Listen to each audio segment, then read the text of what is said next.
You are now tuned in to the Chaotic Culture Podcast.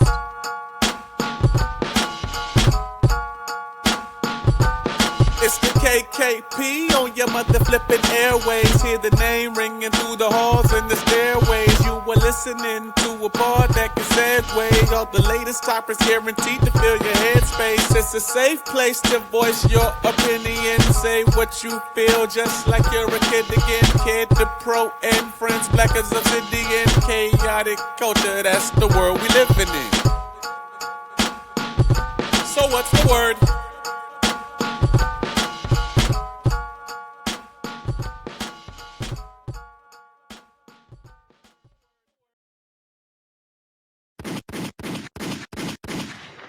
Good morning, afternoon, and evening, ladies and gentlemen. Welcome to another edition of the Chaotic Culture Podcast, the pod where chaos rules and black culture is supreme. The Chaotic Culture Podcast is brought to you by patreon.com/chaotic culture pod. Please be sure that you subscribe to the Patreon to get bonus episodes, content, and of course, to help keep the lights on.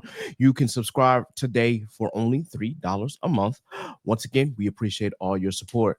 This podcast will deep dive into modern black culture and how Gen Z and millennials and Gen Alpha can navigate the crazy parts from finance, black business highlights, black professionals, community. Goodness gracious, I had a brain lapse there. Content creators, home ownership, HBCU sports, black nerdom, anime, wrestling, and especially black music. And if it encompasses black culture, we are going to cover it.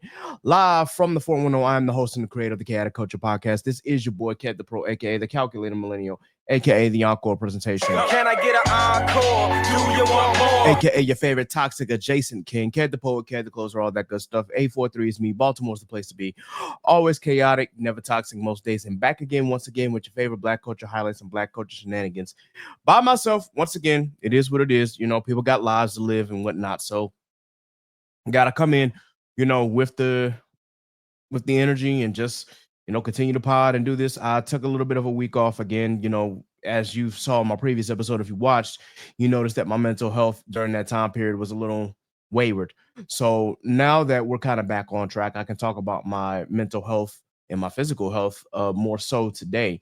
So right now, mental health is fine. You know, I think that it's important that we have these fine weeks. So I have been obviously doing pretty good. I cannot say any more than that, honestly. Like, nothing traumatic has happened, nothing that has allowed my mental health to steer off the path. I think that so far I've been doing a pretty good job since the latest episode. As y'all know, again, the weight of podcasting can be a heavy one. So it's just something that I have to deal with. Though I will say that in that heaviness, I was able to hopefully, prayerfully, find a social media manager. So shout out to that. I am hoping that they will come in and really make a huge difference. So that way a huge weight can be lifted off my shoulders. And that way we can collab with each other and make this podcast more widespread. So that way, not only are we catering to you, but we're catering to a larger audience as well. I know I should be on TikTok. I should be on Twitch. I should be pretty much everywhere that's accessible. And I promise you that I will do that, though. I will also say that I have reservations about that because we see what AI has evolved to, and it's just kind of crazy that all of these actual AI pages are getting a lot more traction than real people. And that's scary. That's very scary. I remember when AI was like really being first introduced as a concept, and it was like, okay, this is a little weird and it's a little strange, but all right. But the fact that it's evolving so quickly is a very scary thought. I can't tell you how many AI videos I just see on Facebook alone and on Twitter/X, whatever you want to call it. I see so many AI pages now, and I see that a lot of them also have AI TikToks. It's a little frightening. And so I'm really just hoping that it doesn't take away from real people. And that's something that I also want to mention as well, is that you got all these red pill folk out there. They're saying that, oh, these illegals are taking jobs away from people, especially black people. No, it's AI. It's technology. They're taking the jobs away from people. And I can tell you this once, no undocumented immigrant has ever taken a job away from a black person, at least none that I know of. They're not doing it, or they're not taking a job that a black person is willing to do. There's a joke in there somewhere, but that it's probably not suitable for this podcast. Either way, I could tell you that as far as like all the technology jobs and aspects, no person is taking your job. It's the evolving and ever evolving technology and AI that we have to deal with. That's the really scary part. But the fact is, we've got so many tech bros and billionaires who are making this shit possible. And I'm kind of like, this is really getting nerve wracking. So I just wanted to say that for my piece, that yeah, technology is evolving at a really crazy rate, and I don't, want my facial scan or my my identity to be used by an AI page. Though I'm pretty sure that because my face has been on the net for quite some time now, it there's probably no way to avoid that. But what I'm going to do is I'm going to keep making this podcast for you, and I'm going to keep making this podcast for myself, despite the scares in technology and the scares of AI and things of that nature. So, with that in mind, getting back to my mental health, I'm well enough to do an episode again. I've got back to at least somewhat normal. I've had to adjust here and there, and again, the weight of podcasting can be heavy, but I think I'm back on the right track. Now, as far as physical health, I don't know where this came from, but I might have developed like a little bit of a cough, and I'm hoping that I didn't get it out on my escapades. Granted, it hasn't turned into anything worse, and I've had it for like 3 days now. So I'm just hoping that with medicine, with the stuff that I'm taking, it'll knock it out quickly. One will hope anyway, but I haven't felt like my sinuses drained or anything like that. And I'm praying that it's not this new COVID strain. Goodness gracious, that's the last thing that I need happening to my body. But I'm gonna get checked out to be sure that this thing isn't anything serious. And I'm hoping that it's just like a normal summer cold that came out of nowhere. In which case, once again, I'd try my best to stay masked up in highly populated areas. So and I can only do but so much if people don't cooperate with you or people don't do the same thing you're doing. Chances are they could pass something along to you because I've learned that America is full of nasty ass people, and it's just the way it is, I guess. But anyway, let's talk about some of the places that I've been and the things that I've been doing in the last week or so. So I want to start off by talking about the Grand National Tour. Yes, Kendrick and SZA came to quote unquote DC. It was really in Landover, Maryland, so it was in the DMV area, obviously. But they came to the Northwest Stadium, and when I tell you, they put on an amazing show. Like, I don't care what y'all say, bro. Like, Kendrick came from the same school of performing that Beyonce and others have been. Like, this dude is really, really like that as far as rappers. Y'all can say what y'all want about him, and if you're a Drake fan, I'm sorry. That's all I can say. But Drake aside, I'm just gonna say, like, keep the focus on Kendrick. Kendrick, as a performer, is one of the best that I've seen ever.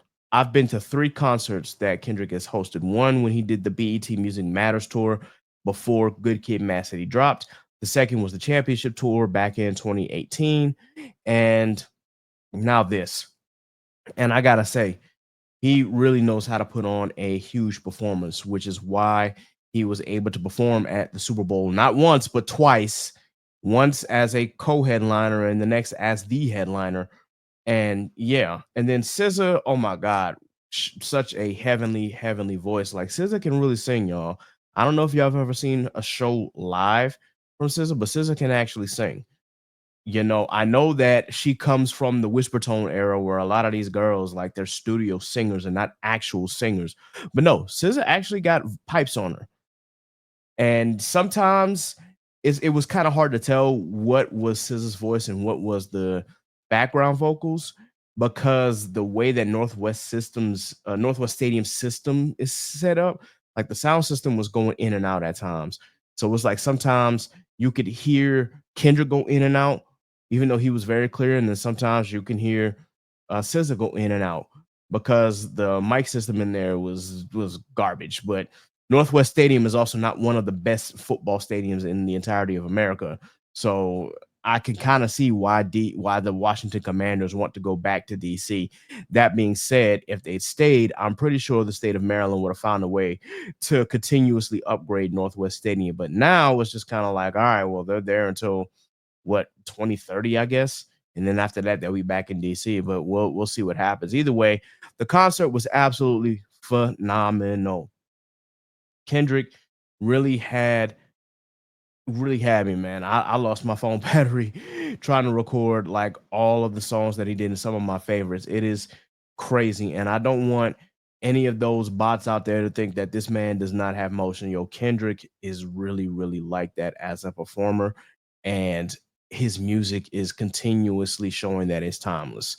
And when I say that stadium was rocking, listen, they was rocking for both SZA and for Kendrick.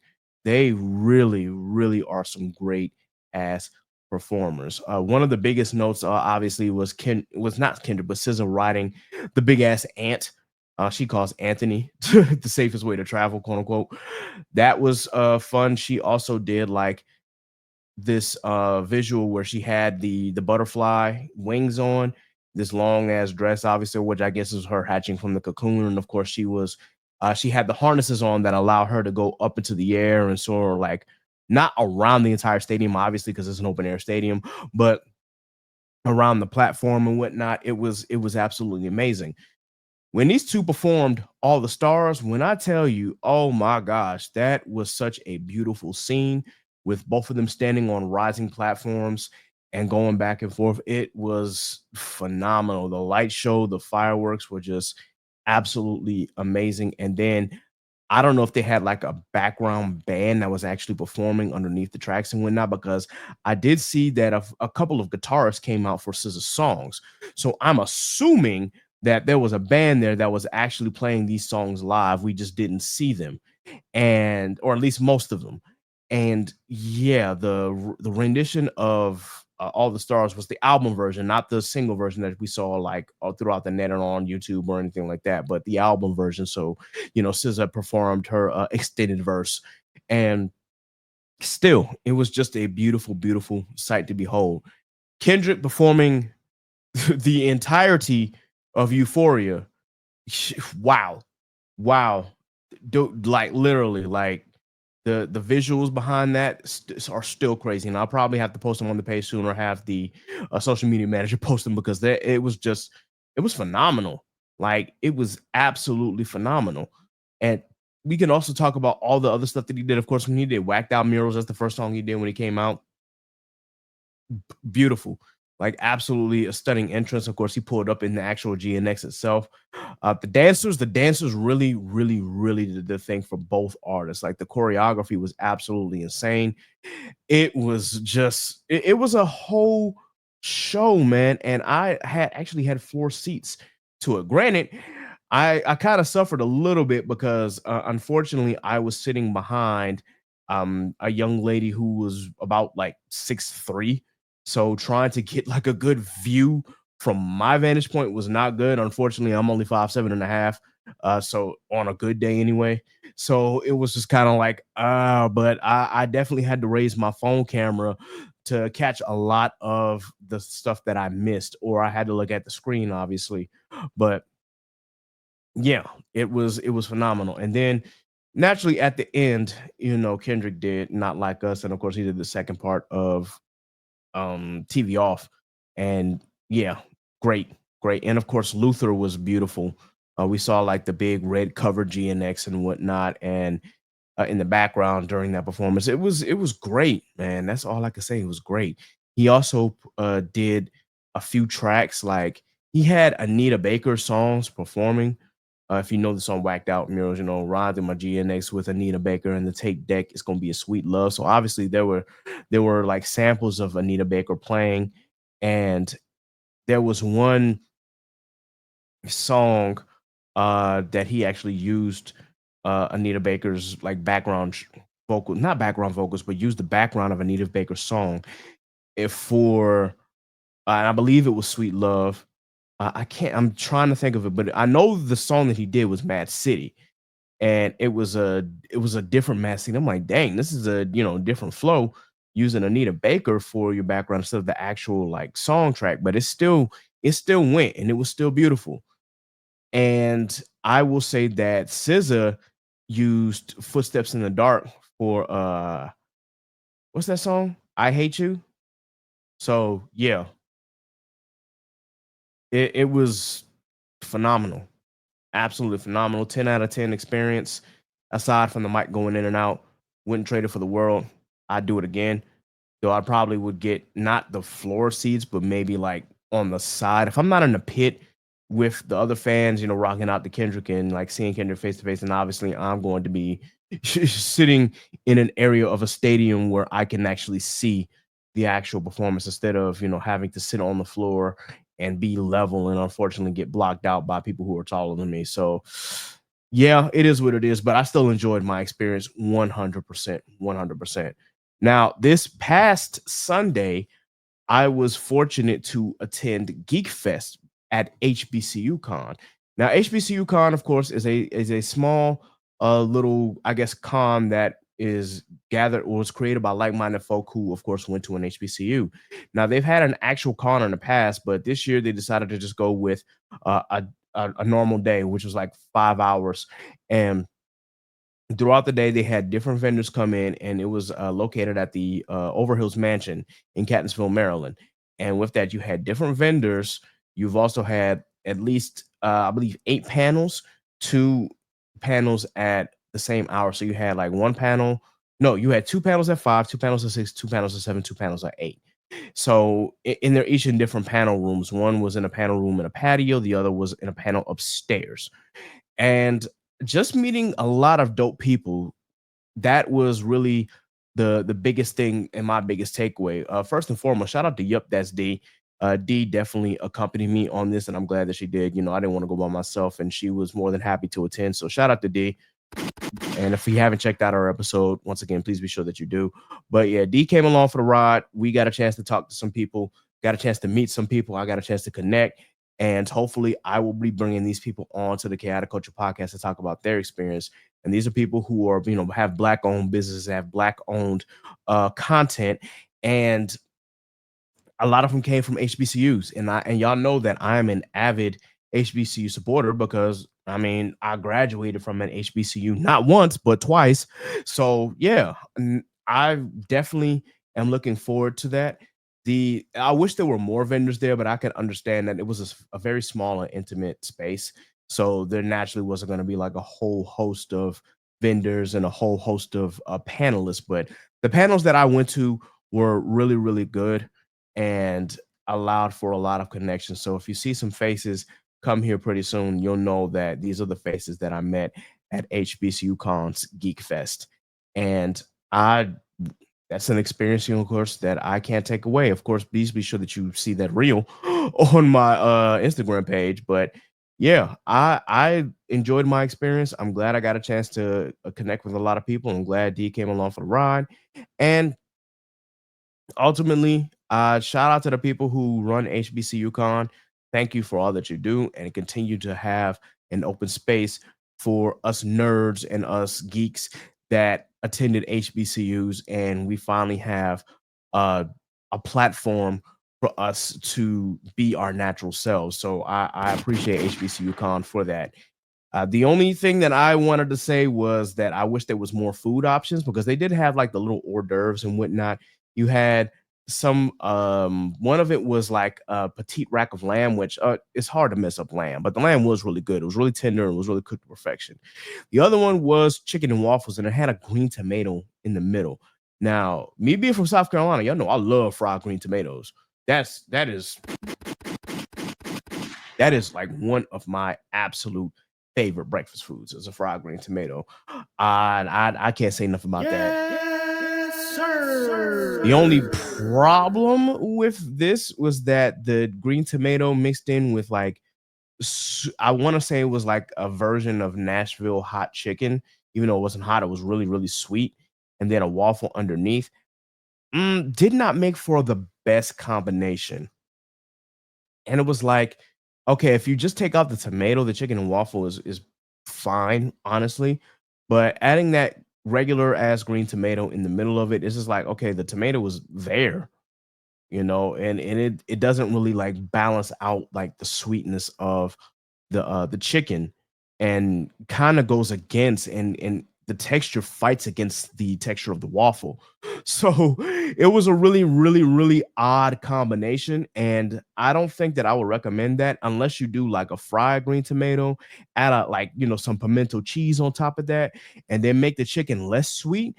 Now you might be getting somewhere, but the combination that I tried, it was just there. So it was kind of like, it wasn't gross, but it wasn't good. I'm kind of like, okay, what I tried again? No, I really wanted more of that lamb, but it is what it is. It is what it is. But either way, I still enjoyed myself. A big, big shout out to that I forgot the name of that panel, just like that. I want to say it was Tashala Tailored. There it is. That's the name of the panel. Big shout out to Linda, who I'm hoping to have a guest here, as a guest here very, very soon. Also, shout out to Young Goku, who is a Hampton graduate. And I messaged her and I'm hoping that she responds, but she's got like a lot of followers on IG. So I'm just like, also shout out to my boy Joel. I'm actually met Joel at BlurCon this past year and saw him again. Dude really is into the sartorial, into the tailored industry, and so we actually connected this morning by phone, and we're going to see price ranges and whatnot, because I got to get my suit game back up. Y'all already know I'm a newt, man. I need some new suits. I need to be got a neat dress, well pressed and tailor made to me. That's what I'm about. That's what I'm trying to get back into.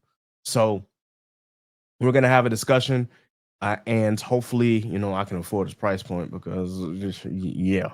But still, I support Black business. I support Black endeavors. That, excuse me, that is what I'm here for. And there was another panelist. I forgot her name just off the top of her name, off my head, but I will reach out to her as well, because I think I follow her IG page anyway. So I'm definitely going to reach out to them. Also, shout out to this dude, awesome, dope dude by the name of Queen, or Queen Cook Too Crazy. I think that's the name of his IG. But anyway, he actually founded a Black Nerd Initiative at Bowie State. And so I'm definitely going to reach out and have him on this platform, because I definitely want to talk more about what he's doing for, what he's doing, and not only at his university, but also just for nerd culture in general. So big, big shout out to that brother right there, man. He dope, absolutely dope. Anyway, that was my experience with the Grand National Tour and with HBCUCon. Now, moving on to a lighter subject here. I have been seeing a lot of people have been getting into Love Island USA, and I'm not trying to be a contrarian for contrarian's sake, but I did want to talk about the reasons why I can't do shows like that, because most of the time I know that these people are actually just actors, and a lot of the stuff that they do is based on the script that they were given. And yes, I do believe that they're given a script. I do not believe that this is like actually real and happening in real time. Like, no, these are paid actors paid to act this way. That's how I've always felt about reality TV in general. They're acting like this is real, unfiltered, and not scripted, but there's a script, there's a general script, and then they just kind of let the people do what they do as far as the actions that the script tells them to do. And I just personally, I just don't want to do that. I've watched plenty of reality TV to be disgusted by it. Some from people of my color, and then some of the my Eurocentric friends. And I just can't do reality TV, yo. I'm sorry, because I'm gonna get sick of it real quick. I still remember when a few of my friends kidnapped me and made me watch some reality show. I was interested in the end, but I was kind of like, mm, yeah, this is like, it's so ridiculous and so foolish, but the foolishness keeps you invested, and I think that's the main basis of reality TV, is that folk act so ridiculous and so foolish. And I just realized my light turned off back there, but folk act so ridiculous and foolish that it captivates you and it capsizes you to be like, yo, I want to see what happens next.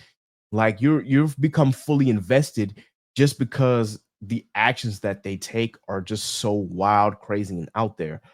I just personally can't do it because I know that I'm going to get invested in that foolishness. No one good and damn well is a script. No one good and damn well I can't stand shit like that. And I think that is garbage, but I still, it's just like, dog, I just want to see what happens next just for the sake of drama. And I don't want to buy into that. I'm not saying that you can't. I'm just saying that I won't. And I'm pretty sure one of my friends is going to try and force me to watch it again, and I'm just going to watch it just for the sake of watching it. But me personally, I'd rather invest my time in watching anime, watching action shows, watching sports, watching something other than reality TV to keep me invested. I don't know how y'all do it. I can't. I did see the clip of Love Island Madrid, obviously with our favorite person Montoya having one of the biggest crash outs of this year so far, and rightfully deserved because Montoya did not deserve what happened to him, not at all. So I just have to say, man, big up to him, but still, I can't get invested in stuff like that. It's really like I feel like it's gonna like not kill me. Obviously, I can't say that word. It's not gonna unalive me, but it's definitely going to.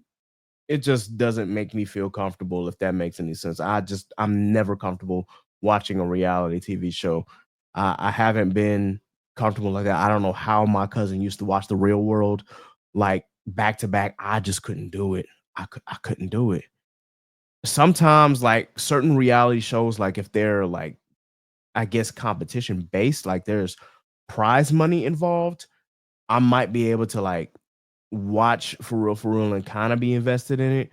But when it comes to like actual love or trying to just, I don't know, maybe the goal is to get married at the end. So stuff like um I love at first sight, and stuff like Love Island USA, or even um there's another reality show out there, and I can't think of it because I don't want to get too deep into it. But still, shows like that, no, I just can't. I just can't do it. There's too much drama, it's too much mess, too much, a lot of shit going on. And I could tell just from my timelines and my skylines that you listen, people are invested in the Love Island shit. I don't know. Maybe it's the cynicism in me that is like, you know what? Because I haven't found love, I don't want to watch anything that's like love based because it's just gonna make me more cynical just from the way that they interact with each other. Maybe that's the case. I'm only speculating. That might be a deep dive into who I am as a person, but I don't know. More power to you if you can watch these shows. More power to you if they entertain you. But me, I'm going to stick to my cartoons, my anime, my action shows, and my dramas, and my sports ball. For the ladies that like this, be like, "Yay, sports!" Like, yeah, I'm sorry, I love sports. I love basketball. I love football. I'll even watch hockey occasionally. But speaking of basketball, shout out to the Oklahoma City Thunder. They are the 2025 NBA champions. And I got to give them a shout out because I'm a Bulls fan and I did not want the Pacers winning whatsoever. I'm sorry. I know Tyrese Halliburton had become a fan favorite, and really, really prayers to him, man, because I saw when he popped his Achilles, it looked very, very bad. And unfortunately, that's the risk you take when you play with a calf injury. Ask KD.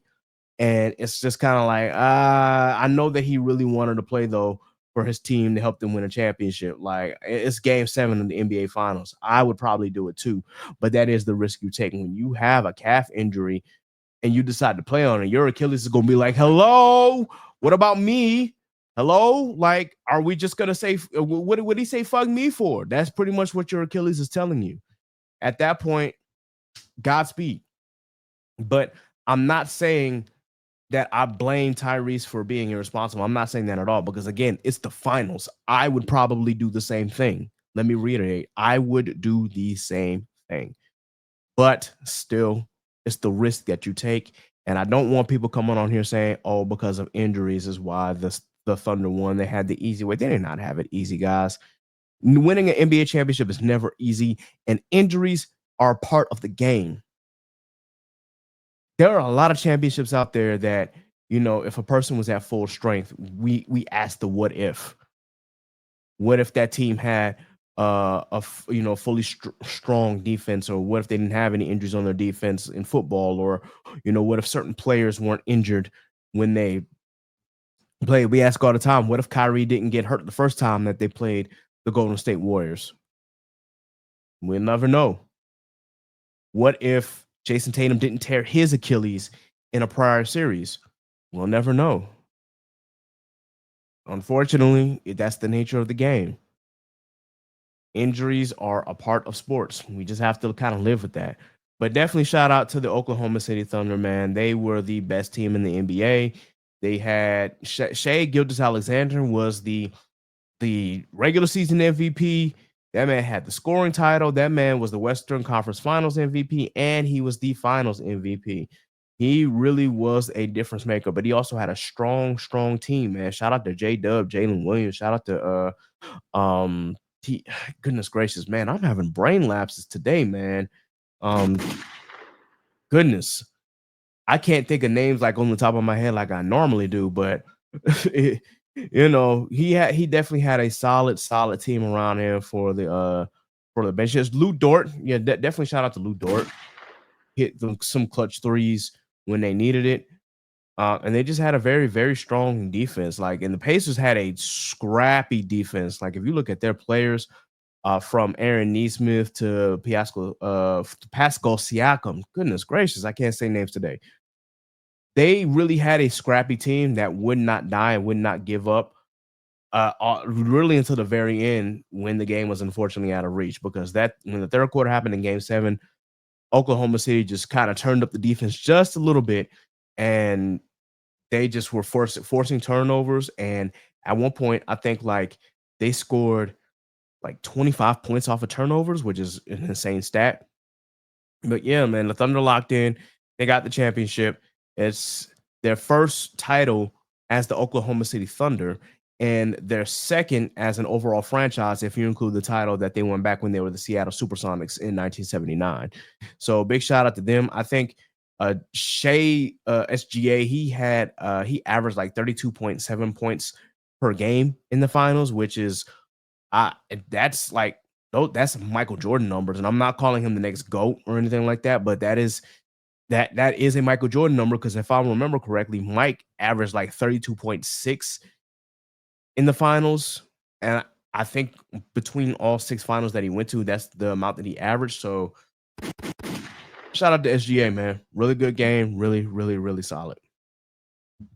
Anyway, I want to talk about some new music that I'm looking forward to. Now, y'all know me.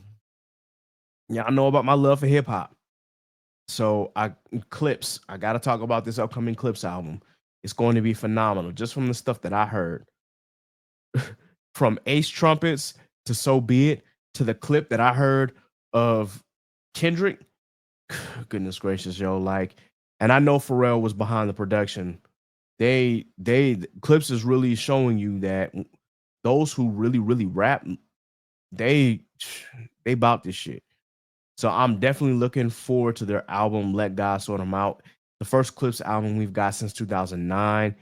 Shout out to Pusha T. Shout out to No Malice. VA, you already know, 7'5". One day I still plan on, having them on this podcast. That's a big dream of mine, but I definitely want to have Clips here. Granted, I'm not in the 7'5" no more, but I spent 15 years in the 7'5". Like, that is basically my second home. I really want to get a chance to talk to them, to chop it up with them, and get their insight, man. That is something that I am pushing forward to, and I'm going to continue pushing as I grow this podcast. But I'm definitely looking for Let God Sort 'Em Out. Cardi B decided that she was announcing an album that's dropping on September 19th called Am I the Problem? Now, it's been like almost how many years since Cardi dropped? She dropped last in 2017, so that would be 8 years.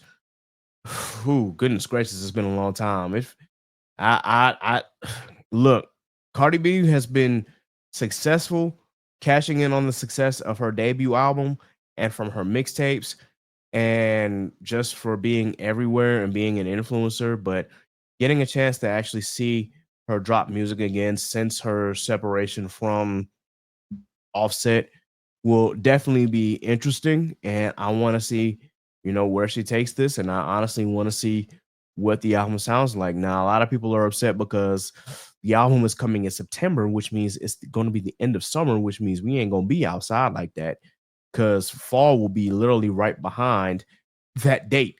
But I want to hear what Cardi has to say. And I know that there were track lists that might have been leaked and whatnot as of today, but I ain't gonna pay that no mind. I'm just going to wait and be surprised and wait to see if this actually occurs. And I want to hear what the music sounds like after 8 years. I want to hear Cardi's growth as a musician, and I really want to see her growth as a rapper if she has done any growing. We've heard the clips, we heard, the songs and the tracks and the singles that she's dropped in between years, but I really want to see how she puts together a cohesive album, and I want to hear the story that she has to tell if she does have a story to tell. I'd rather not go through a year of having nothing but a bunch of, oh, here's dance tracks here and there and whatnot and no plot, which brings me to this subject. All right, I really didn't want to talk about this, but we got it. We really have to have a conversation about Young Money. Like we got to have it. Like I do not know what Lil Wayne was thinking with the Carter 6. I listened to it, guys, and I really wanted to do like a whole album review, and I realized that I was so disgusted with the album, I can't. I just can't. Like, I love Lil Wayne too much to get on this internet and slander him for a full 30 minutes. So, really and truly, I may just end up doing that here, but I just could not do that. The Carter 6 was the biggest disappointment. And Lil Wayne is at a point in his career where he doesn't have to release music anymore. You don't have to do this anymore, bro. You really don't. You can just continue giving out features here and there. Yeah, I know technically by a rap age, he's still like 42, 43. So he's not old as far as age, but he's been in the rap game since the 90s, since he was a teenager.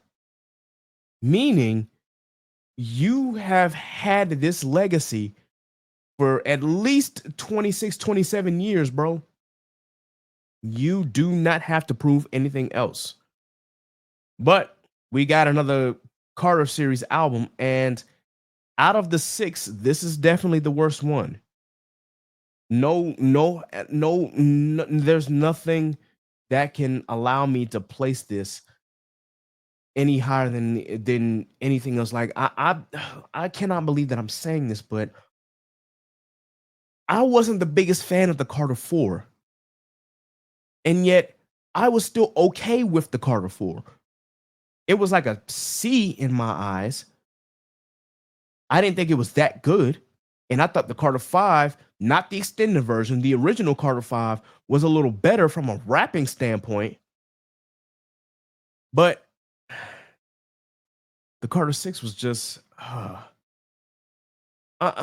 just so disgusted. I'm absolutely disgusted with how bad this album was. 19 tracks, and you mean to tell me like maybe 1 or 2 of them is good? Let me just go through the track list and I'll tell you like which ones I really enjoyed and which ones I was just like, hell nah. Because ain't no way. Ain't no way you put this out and thought that this was sustainable, Wheezy. Matter of fact, let me not call you Wheezy. Let me call you by your government, Dwayne Carter. Sir, what were you doing? Anyway, King Carter was the intro. You really can't judge off that. Welcome to the Carter. Decent. That was a decent intro. I thought, okay, Wayne might have something here. Bells. This man tried to put on his best LL Cool J impression, and it fell short. This man had a lyric in there that was to the effect of Wong Ding Ding Dong, which is kind of like, really, bro? Really? Nah. Hip Hop featuring Big X the Plug and Jay Jones. And here's the problem. When you got Big X the Plug, who just did the chorus, and Jay Jones wax you on your own track, that's a problem, Weezy. That is a problem, bro. You had Sharks featuring Jelly Roll and Big Sean. Sharks was okay. I could have done without the Jelly Roll feature, but Big Sean absolutely murdered that. You got to give Big Sean his props on that. I'll give him that. So he saved that song. Band from NO felt like it was supposed to be a dance track, but it just fell short and fell flat. And then Wayne did like a lot of repetitive shit and repetitive lyrics in that song. So I'm kind of like, no. Even the remix with Nicki Minaj, and I'll get to her in a bit. It was fine. Her verse was okay. I know that she talked about a lot. She addressed the Met Gala situation, how she was the best dressed in Met Gala. She addressed the Ice Spice situation. She took shots at Jay-Z, but it still couldn't save this song. I'm sorry. The Days featuring Bono felt like something that was out of a 2000s pop album. So that was was a no. Cotton Candy featuring 2 Chainz was just like, I don't know, like the chemistry between 2 Chainz and Lil Wayne is usually solid, but on this song, it felt like one of their Collard Grove throwaway tracks. That's kind of how I felt about it. Flex Up, nah. Island Holiday, which I'm trying to remember what where that song was I want to say sampled from, but it's interpolated more so than sampled. But I'm gonna look it up real quick because I don't want to. And I know I'm thinking of the song right in my head. I just can't think of the artist. Hold on. It is. Let me get. It just was so bad. I don't know. It was really really bad. Um, it's okay. Weezer. That's what I was thinking of. Island in the Sun by Weezer. Yeah, it's a cover of the song. And nah. I'm sorry, Weezy. That was not it. I don't know what you were thinking, bro, but that wasn't it. Loki's theme, it felt like a throwaway from Rebirth. And Rebirth was not a good rock album. Here's my thing, Lil Wayne, bro. If you want to be a rock star, if you want to like really be a part of a rock band, bro, just learn how to play guitar, form a band, and just do that. Just do that. Like, why this? Why this? If I Played Guitar was not good. It really wasn't. It was supposed to be somber, but it just didn't make any sense. And then we get the Penis to an Elephant, and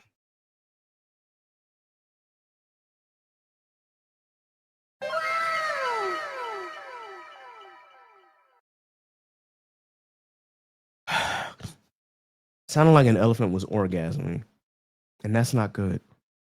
And Lin-Manuel Miranda produced that track.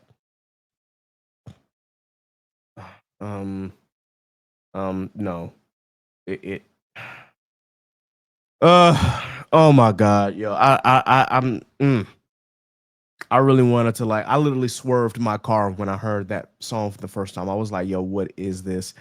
And listen, the rapping wasn't that bad, but it's just like some of the production just didn't mix.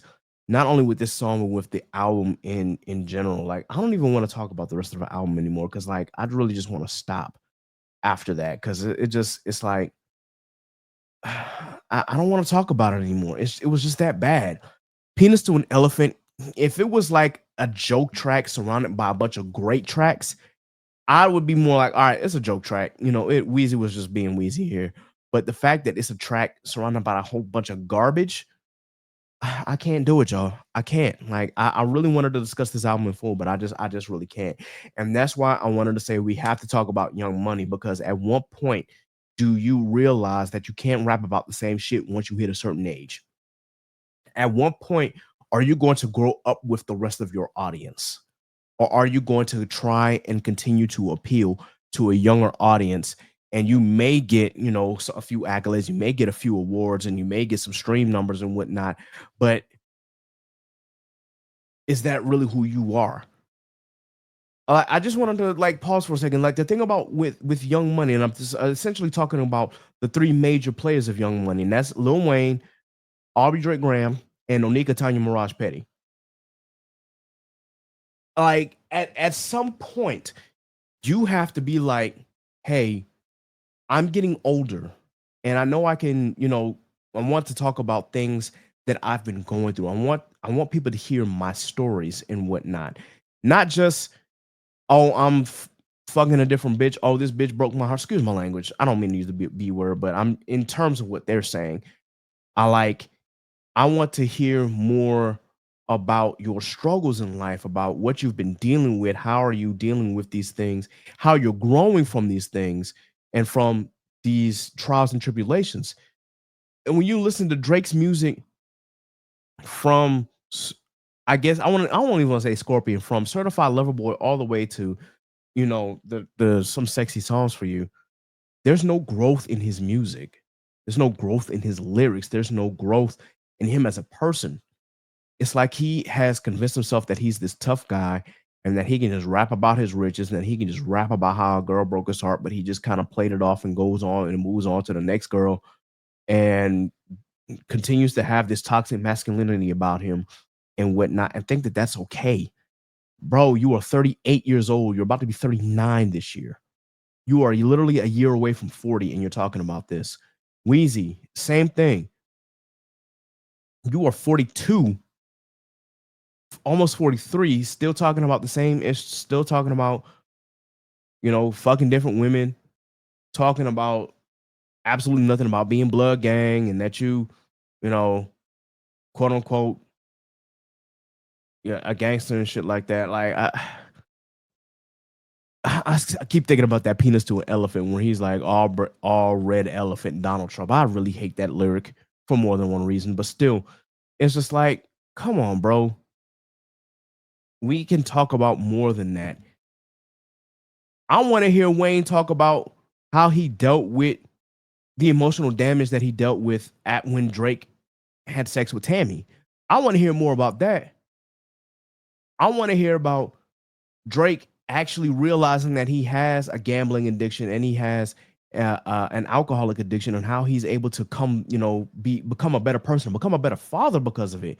I want to hear how Nicki Minaj is dealing with being blackballed in the industry, but not just like attacking the industry itself like she has done, but I want to hear her go in depth about how she's, dealing with that from a mental standpoint, how she's dealing with that from a spiritual standpoint, how her family, despite the fact that I think her husband is a piece of garbage, I want to hear how he's been there for her.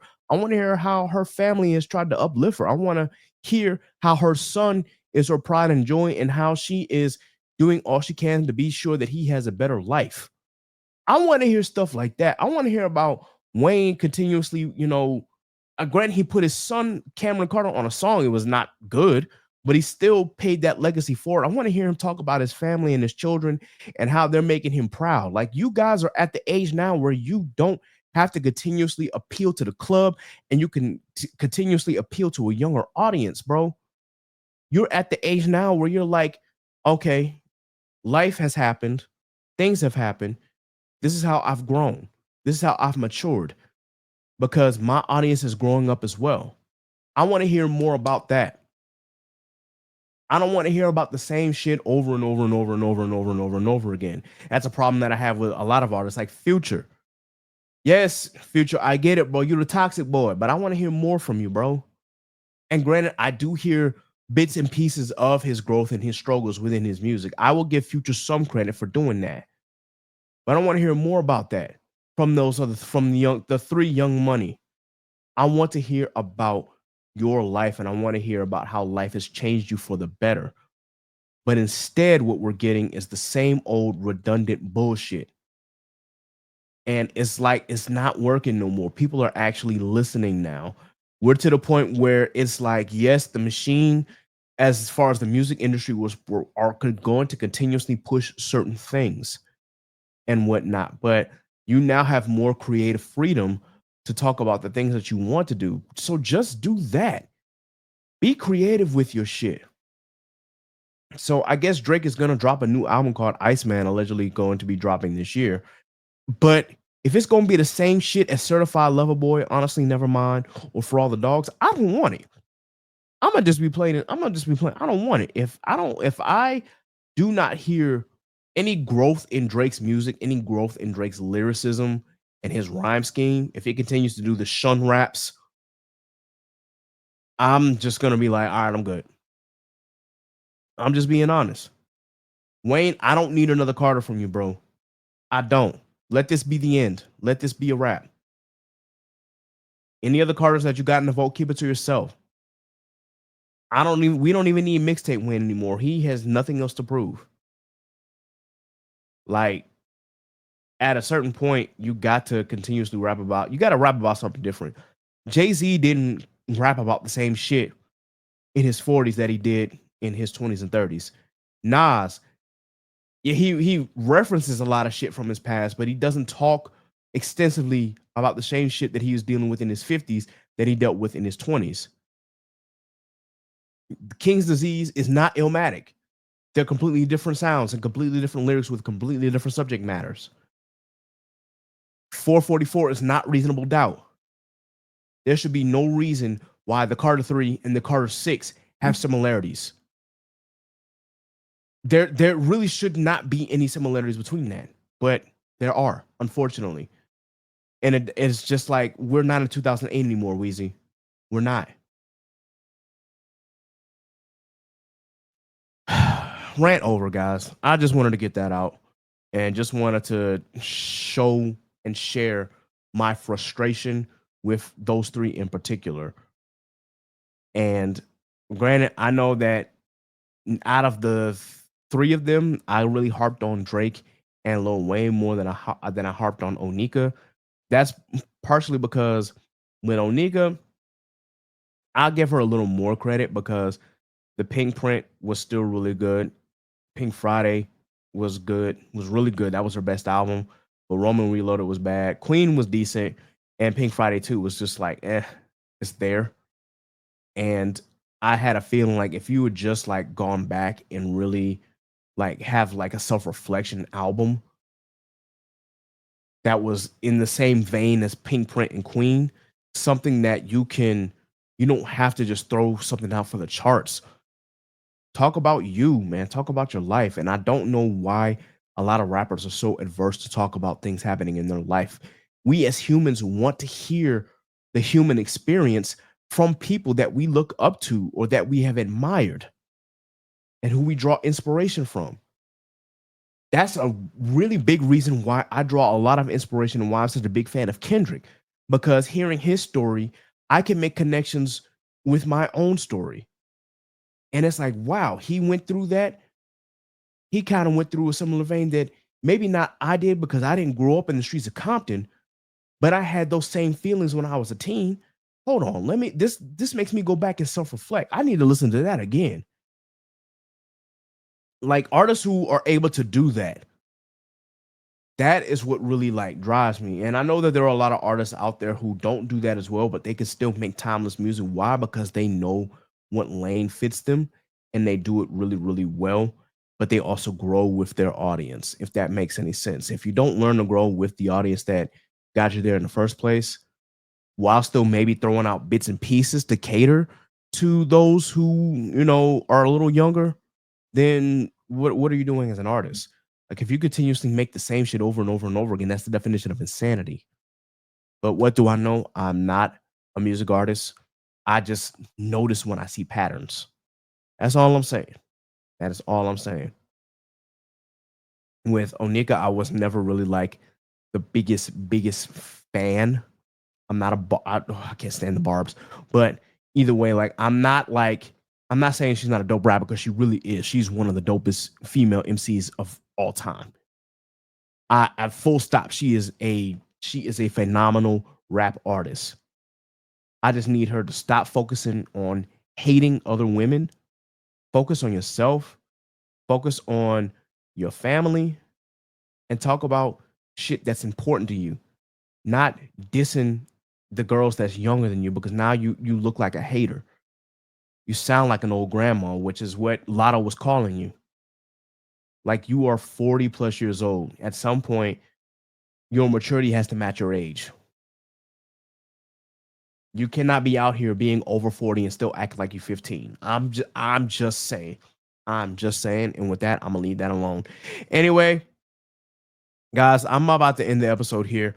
But the one thing that I just want to leave you with, outside of the music rant that I just had and talking about the other shit, is that I know that times are uncertain right now, especially with what our government and what's going on overseas in the Middle East, especially with the continuation of the genocide in Gaza, as well as the conflicts going on with the Iranian government. I just want to leave a little bit of, I don't want to say peace, because when it comes to uncertainty, even I'm a little nervous. I'm probably a little more than a little nervous. I'm genuinely frightened on what our government might do and what the other government might do in retaliation. But I just want to leave words of comfort. Just for those of you who are like the true Christians, not the Christian nationalists, just know that you have a community that stands behind you, that loves you and supports you. And just know that we serve a God who is bigger than all of this, and he will keep us safe in his arms so long as we put faith in ourselves and faith in him. And for those who don't subscribe to the Christian theology, I just say that you have someone who loves you and who appreciates you, and someone who will, if you're looking for someone to give you any kind of comfort, just know that I'm also here as well. I wish I could do more than what I'm doing now, but it's important for me to at least not make light of what's going on overseas. The Palestinians deserve to live their life without the threat of extinction. And on top of that, we do not need to get into a nuclear confrontation with a government who has no problems with going to war with our government. So I just want to say, just know that if if you feel that there is a sense of unease and uncertainty, just know that life in general comes with that. But if you're looking for a community that's willing to love and embrace and to keep you comforted and to just show you a good time throughout all of this, just know that you can always find me. You can always confide in me. And I'm always going to be here for whatever you need, whether you are a friend or whether you're just a listener, or if you're just a random stranger who happens to come across this episode. Know that you are not alone in your thinking and that you are not alone in general. We will get through this together. Regardless of what the United States government decides to do, you and I and we all will get through this together. And with that, I'm going to go ahead and end the episode. I will do the rundown on a different episode because it is late. I'm tired. And I was going to post this on Tuesday, but I think it's going to be pushed to Wednesday. So just bear with me for another 24 hours, guys. I promise this episode will probably be up on midnight of Wednesday. So with that in mind, guys, thank you all for joining me for this fun little hour that I had. Thank you for listening to me rant about Young Money. Thank you for listening to my escapades. Of course, we are bringing back the Music Roundtable series. I can't tell you when, but there's a poll going on right now on the Twitter page. It's asking which blog era rapper should we cover first between Wiz Khalifa, Currency, Big Crit, or Wale. Please be sure that you vote. If you've listened to this, you do have a few more hours to get your votes in. And I think we'll circle back to T-Pain at another time. But I really wanted to cover this just because of the whole Kai Cenat and Wale situation. I thought, let's bring up some blogger era rappers who I grew up with in college and listened to in college and who I really vibed with. That's really what I want to focus on, at least for the moment. So, yeah, definitely check that out, guys. With that in mind, please be sure that you like, share, and subscribe to the Chaotic Culture Podcast on your favorite DSP. Please be sure that you check out our website, beacons.ai/chaotic culture pod. And of course, please be sure that you subscribe to the Patreon. That's patreon.com/chaotic culture pod. You can join at any of the 4 levels, but you can join the first level for as low as $3. Once again, we appreciate your support. You can follow the Chaotic Culture Podcast on Facebook at our Facebook page. You can also follow us at Instagram and Threads at Chaotic Culture Pod. You can follow us on X at Chaotic Culture 1, and you can follow us on Blue Sky at chaoticculture.bsky.social. You can follow me, Ked the Pro, that's K3D the Pro, on all social media. You can follow all of my co-hosts on their social media. Of course, you can follow Scuba Steve at 1428 on all social media. You can follow Sappy at Scratch14 on all social media. You can follow Law at L.JR_96 on Instagram and at Law96 on X. Excuse me. You can follow Miss Nasa and I'm Nakaso on all social media. You can follow Jay at Lee Train on social media. You already know what it is. Definitely big thank you to the people who continue to listen and to continue to engage with this podcast. Also, big shout out to my new social media manager. I will introduce them when the time comes. But until then, stay tuned for that. Till next time, folks, remember, embrace the culture, chaos rules, be blessed, be safe, God is love, and I'm out of here. Deuces.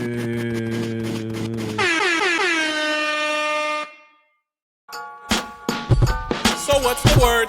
You are now tuned in to the Chaotic Culture Podcast. And